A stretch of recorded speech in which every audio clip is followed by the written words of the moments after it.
75 साल आज़ादी को हो गए, किसी ने मूलभूत सुविधाओं के ऊपर काम ही नहीं किया।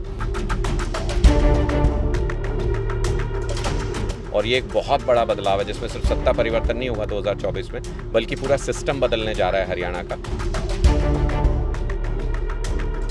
देखिए 5-6 लाख एकड़ ज़मीन कम से कम ऐसी है जिसमें बाढ़ का पानी लगा है, तो अब उनको मुआवजा भी मिलना चाहिए और प्रति एकड़ मिलना चाहिए। गाँव का हिसाब नहीं, इलाके का हिसाब नहीं, डिस्ट्रिक्ट का हिसाब नहीं। और इस बाढ़ ने तो बीजेपी को एक्सपोज करके रख दिया पूरी तरह से कि कैसे कहीं पर भी गांव में प्रशासन प्रबंध नहीं कर पाया। एक वोट गांव ने मांगी तो एक वोट नहीं दे पाई। इस युग में बताइए, जब चंद्रयान जा रहा है चंद्रमा पे, एक वोट मांग रहे हैं गांव के लोग, वो नहीं दे पाए। मुख्यमंत्री कभी लोगों के बीच में जाते ही नहीं, कभी उनका दर्द जानने तक नहीं गए। अब हेलीकॉप्टर में घूम रहे हैं मुख्यमंत्री बाढ़ का जायजा लेने के लिए। हेलीकॉप्टर से उनको किसान के आंसू नजर आ जाएंगे क्या? हेलीकॉप्टर से उनको जिसके मकान गिर गए उसका दर्द नजर आ जाएगा क्या? उसके लिए तो लोगों के बीच में जाना पड़ेगा, उनकी बात सीईटी पे स्टूडेंट्स की बात सुनने को तैयार नहीं, सरपंचों की बात सुनने को तैयार नहीं, कर्मचारियों की बात सुनने को तैयार नहीं, महिलाओं की बात सुनने को तैयार नहीं, क्लर्कों की बात सुनने को तैयार नहीं, किसानों की बात। किसकी बात सुनेंगे मुख्यमंत्री जी? जब जनता से इतना कट गए हैं तो इसका मतलब सरकार का ये वर्स्ट तरीका, सबसे खराब फेज जो हो सकता है सरकार का, वो ये हो सकता है कि सरकार जनता से कट जाए पूरी तरह। आज वो फेज चल रहा है। साल 2024 के लोकसभा चुनाव को लेकर हर पार्टी ने अपनी सियासी सरगर्मियां बढ़ानी शुरू कर दी हैं। फिलहाल हम जिला सिरसा में मौजूद हैं, जहां आम आदमी पार्टी द्वारा मिशन बदलेगा सम्मेलन का बड़ा आयोजन किया गया है, जिसमें आम आदमी पार्टी के स्टेट सीनियर वाइस प्रेसिडेंट अनुराग ढांडा जी बतौर मुख्य अतिथि उन्होंने शिरकत करी। हमारे साथ हैं, उनसे बातचीत करते हैं। ढांडा जी, किस तरीके से आप हरियाणा की राजनीति को देखते हैं? देखिए, हरियाणा एक बहुत बड़े बदलाव की तरफ बढ़ रहा है और हरियाणा के लोग पुरानी पॉलिटिकल पार्टियों से भारतीय जनता पार्टी, कांग्रेस, इनेलो, जेजेपी सबका राज देख चुके हैं और त्रस्त हैं सब पार्टियों से कि हम जो चाहते थे 55-56 साल से, वो मूलभूत सुविधाओं के ऊपर काम ही नहीं किया किसी पार्टी ने। 75 साल आज़ादी को हो गए, किसी ने मूलभूत सुविधाओं के ऊपर काम ही नहीं किया। इसलिए अब आम लोग अपना राज लाना चाहते हैं, आम जनता अपना राज लाना चाहती है और अपने तरीके से चलाना चाहती है। जैसे दिल्ली में और पंजाब में चल रहा है, वैसा ही राज हरियाणा के अंदर होगा। इसलिए हमने इसको बदलाव का नाम दिया है और ये एक बहुत बड़ा बदलाव है जिसमें सिर्फ सत्ता परिवर्तन नहीं होगा 2024 में, बल्कि पूरा सिस्टम बदलने जा रहा है हरियाणा का। और लोग बहुत ही गंभीरता से दिल्ली और पंजाब में हो रहे कामों को देख रहे हैं और ये उम्मीद कर रहे हैं कि हरियाणा के अंदर भी ऐसे अच्छे काम होंगे। हम लोग हरियाणा की बात करेंगे। फिलहाल आप सिरसा में लगातार आप दौरे कर रहे हैं। सिरसा को किस लिहाज से देखते हैं, क्योंकि यहाँ मुख्यमंत्री भी कई बार रह चुके हैं, लेकिन सिरसा में जिस तरीके का विकास आप लगातार दौरे कर रहे हैं, क्या कमियाँ देखते हैं? नहीं, कुछ नहीं हुआ सिरसा के अंदर। यहाँ पे सिर्फ और सिर्फ वोट इकट्ठा किया है। मतलब मैं तो लोगों से पूछता हूँ, ये क्या बना रखा है कि आपको एक परिवार के लोगों को आपको मंत्री बना के, मुख्यमंत्री बना के क्या हासिल हुआ इतने सालों में? ओपी चौटाला जी, अजय चौटाला जी, अभय चौटाला जी, दुष्यंत चौटाला जी, दिग्विजय चौटाला जी, करण चौटाला जी, आगे पता नहीं कौन कौन है। एक ही परिवार के लोगों को लोग वोट देते हैं। अब लोग ये कह रहे हैं कि हम दूसरों के बच्चों को नेता बनाने के लिए वोट नहीं देंगे, अब हम अपने बच्चों को अफसर बनाने के लिए वोट देंगे। इसलिए अब यहाँ पर बहुत बड़ा बदलाव देखने को मिल रहा है। और जब जो पीछे जो जिला परिषद के चुनाव भी हुए, उसमें स्पष्ट हो गया कि सारी पार्टियों ने, जिसमें कांग्रेस समर्थक भी थे, बीजेपी समर्थक भी थे, जेजेपी का भी था और इनेलो के भी थे, सब पार्टियों ने मिलके चेयरमैन बनाया और अकेली आम आदमी पार्टी विपक्ष में बड़ी ताकत के रूप में खड़ी नजर आई। इससे ये स्पष्ट हो गया कि सिरसा के अंदर हम एक बहुत बड़ी ताकत के रूप में उभर रहे हैं, लोगों का विश्वास जीत रहे हैं और आने वाले वक्त में सिरसा के अंदर बहुत ही शानदार नतीजे, क्योंकि पंजाब से भी लगते हैं और सारे किसान तो देख ही रहे हैं वहाँ पर किस तरीके से काम हो रहा है, लोग देख रहे हैं नौकरियाँ कैसे मिल रही हैं। आज 13,000 जो टीचर्स हैं उनको पक्का किया। तो ये सब चीज़ें देख करके सिरसा में बहुत ही शानदार नतीजे आने वाले हैं और ये जो पीढ़ी दर पीढ़ी एक राज चला आ रहा है उसको पलट देंगे इस बार, ये दादालाई इस बार तोड़ेंगे। डांडा जी, सिरसा की बात करिए तो हाल ही में जिस तरीके ने बाढ़ ने तबाही मचाई है, लाखों एकड़ जो फसल है किसानों की बर्बाद हुई, आपने भी किसानों से मुलाकात की, क्या दर्द आपने देखा किसानों का? देखिए 5-6 लाख एकड़ ज़मीन कम से कम ऐसी है जिसमें बाढ़ का पानी लगा है। हमने बहुत स्पष्ट तौर पे कहा था कि मुख्यमंत्री जी को इस पूरे इलाके के लिए जहाँ भी बाढ़ का पानी गया उसके लिए मुआवजे का ऐलान करना चाहिए और तुरंत करना चाहिए। किसान ने कर्ज लेके किसी तरह अपनी फसल लगाई थी, अगर अभी बच भी गई किसी की तो उसमें बीमारी आ जाएंगी 100 तरीके की, क्योंकि बाढ़ का पानी था।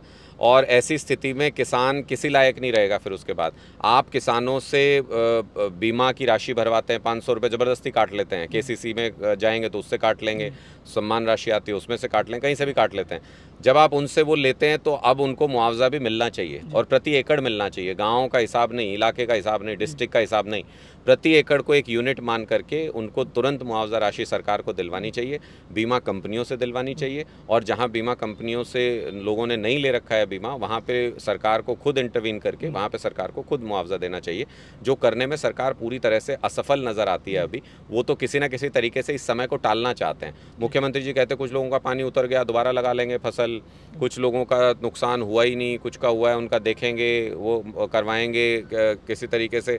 तो मुझे लगता है कि मुख्यमंत्री टालना चाहते हैं, वो किसानों के दर्द को समझना नहीं चाहते। और इस बाढ़ ने तो बीजेपी को एक्सपोज करके रख दिया पूरी तरह से कि कैसे कहीं पर भी गांव में प्रशासन प्रबंध नहीं कर पाया। एक बोट गांव ने मांगी तो एक बोट नहीं दे पाई। इस युग में बताइए, जब चंद्रयान जा रहा है चंद्रमा पे, एक बोट मांग रहे हैं गाँव के लोग, वो नहीं दे पाए।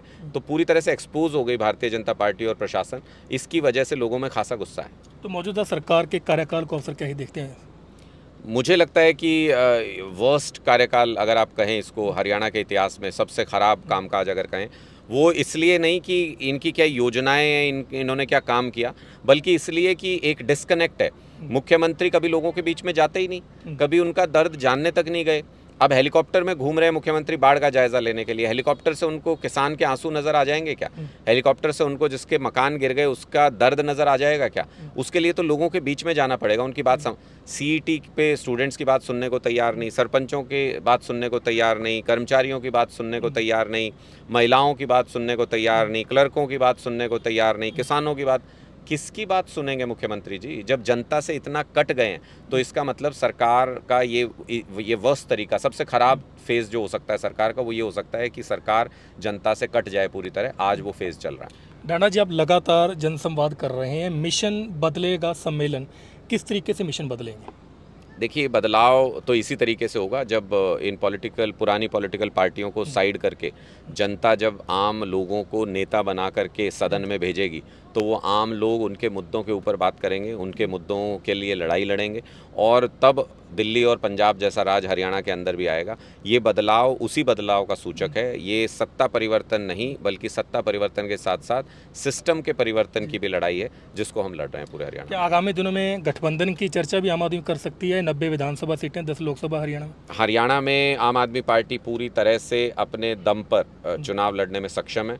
हमने अपने संगठन का अनाउंसमेंट भी कर दिया है और सभी डिस्ट्रिक्ट से लेकर के एक असेंबली और ब्लॉक लेवल तक भी हमने अपने संगठन का अनाउंसमेंट कर दिया है। बहुत जल्द हम अपनी ग्राम समितियों का अनाउंसमेंट करेंगे। 7 के 7,000 गाँव में हमारी ग्राम समितियाँ बनेंगी और हम हर सीट पर, कोई भी चुनाव क्यों ना हो, हम अपने दम पर हरियाणा में लड़ने की ताकत रखते हैं, तैयार हैं। दो सर आखिरी सवाल है, आप पूरे हरियाणा में घूम रहे हैं, लोगों का रिस्पॉन्स कैसा मिल रहा है? लोगों का रिस्पांस बहुत गजब का है।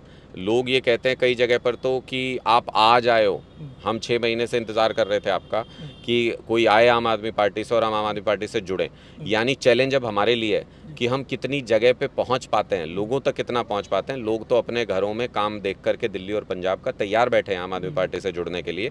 ये चैलेंज हमारे लिए है कि हम कितने लोगों तक फेस टू फेस जा पाएंगे, कितने लोगों से मिल पाएंगे, कितने लोगों को जोड़ पाएंगे आम आदमी पार्टी से। हमने एक सदस्यता अभियान में अभी हाल ही में 11,77,000 लोगों को एक महीने के अंदर जोड़ा आम आदमी पार्टी से। इतना विशाल सदस्यता अभियान मुझे नहीं याद आता किसी भी पार्टी ने हरियाणा में इससे पहले चलाया हो। हमने 2200 लोगों का संगठन अनाउंस किया है, कोई पार्टी नहीं कर पाई 2200 लोगों का संगठन अनाउंस हरियाणा के अंदर अभी तक। तो मुझे लगता है कि हम एक ऐसी दिशा में हैं जहां अनप्रेसिडेंटेड, जैसा इतिहास में पहले कभी हुआ ही नहीं, ऐसी जीत की तरफ हम बढ़ रहे हैं। 90 की 90 सीटों पर आम आदमी पार्टी मजबूती से लड़ेगी।